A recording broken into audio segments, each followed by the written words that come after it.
Good evening, I'm Craig Smith. For one full week now, two escaped killers have eluded capture after getting out of the state prison in Dannemora. Richard Matt and David Sweat made the break last Friday evening or early Saturday morning. The story of how they cut their way out and crawled through a pipe leading to a manhole in the street has been national news. Police have warned people that those two could be more dangerous than ever if they're still in the area and still haven't found shelter. One person's locked up in Rensselaer County in connection with the escape. 51-year-old Joyce Mitchell. She worked in the prison's tailor shop.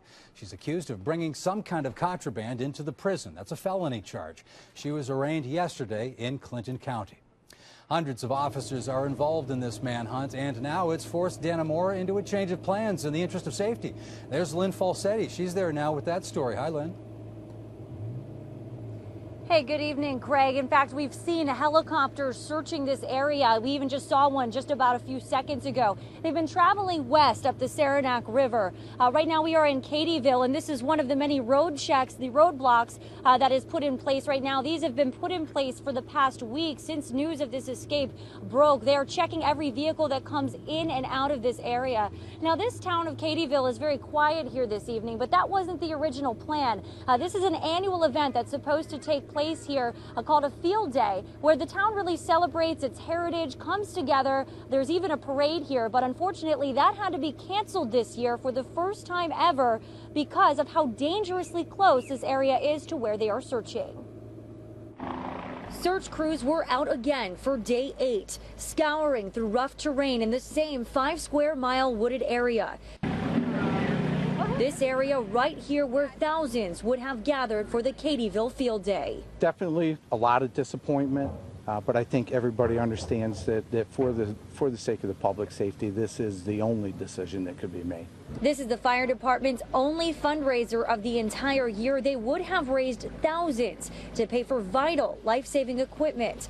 But instead, this field stood empty as frustration builds in this tight-knit community. So you're angry? Not happy, that's for sure. Trudeau Road is right there and Kringle Road is right there, and the search seems to be in between the two, and we're about halfway in between right now. So we don't know what to think. We heard that they're trying to flush them out of the hills this way.